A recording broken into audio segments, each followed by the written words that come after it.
Chopstick দিয়ে খাবার খাওয়ার চেষ্টা করেছেন অনেকেই, বিশেষ করে noodles, sushi, tempura, Korean sausage আইটেমগুলি খাওয়ার ক্ষেত্রে চপস্টিক বেশি ব্যবহার করতে দেখা যায়। তবে এবার চপস্টিক দিয়ে 1 মিনিটে 37টি ভাত খেয়ে গিনেস ওয়ার্ল্ড রেকর্ড গড়েছেন বাংলাদেশি তরুণী সুমাইয়া খান। গিনেস ওয়ার্ল্ড রেকর্ডসের ফেসবুক পেজে সুমাইয়ার 1 মিনিটে 37টি ভাত খাওয়ার ভিডিও প্রকাশ করা হয়েছে, যা এরই মধ্যে দেখেছে 1,78,000-এর বেশি মানুষ। গিনেস ওয়ার্ল্ড রেকর্ডসের নিয়ম ছিল প্রতিবার কেবল একটি করে ভাতের দানাই মুখে তোলা যাবে।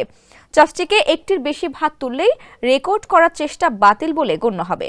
এদিকে গিনেস ওয়ার্ল্ড রেকর্ডসে নিজের নাম লেখাতে পেরে সুমাইয়া ব্যাপক খুশি।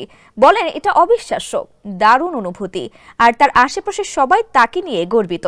জীবনকে উপভোগ করার সব আয়োজনকে একটি নিশ্চিন্ত কমিউনিটি লিভিং নিশ্চিত করছে রূপায়ণ সিটি উত্তরা। চপস্টিক দিয়ে ভাত খাওয়া শেখার ব্যাপারে সুমাইয়া বলেন, তিনি রামেন খেতে খুব ভালোবাসেন। আগে থেকেই চপস্টিক দিয়ে রামেন খেতে পটু। এরপর কোরিয়ান সংস্কৃতিতে মুগ্ধ হয়ে একে একে সব খাবারই চপস্টিক দিয়ে খেতে শুরু করেন। কয়েক বছর ধরে চপস্টিক দিয়ে ভাতও খান। এছাড়া সুমাইয়ার এক সহকর্মী গিনেস ওয়ার্ল্ড রেকর্ডসে 1 মিনিটে চপস্টিক দিয়ে সবচেয়ে বেশি ভাত খাওয়ার আগের রেকর্ড সম্পর্কে জানতেন তিনি। এ ব্যাপারে তিনি নিশ্চিত ছিলেন সুমাইয়া অনায়াসে সেই রেকর্ড ভেঙে ফেলতে পারবেন। তিনিই মূলত সুমাইয়াকে নতুন রেকর্ড গড়তে অনুপ্রাণিত করেন।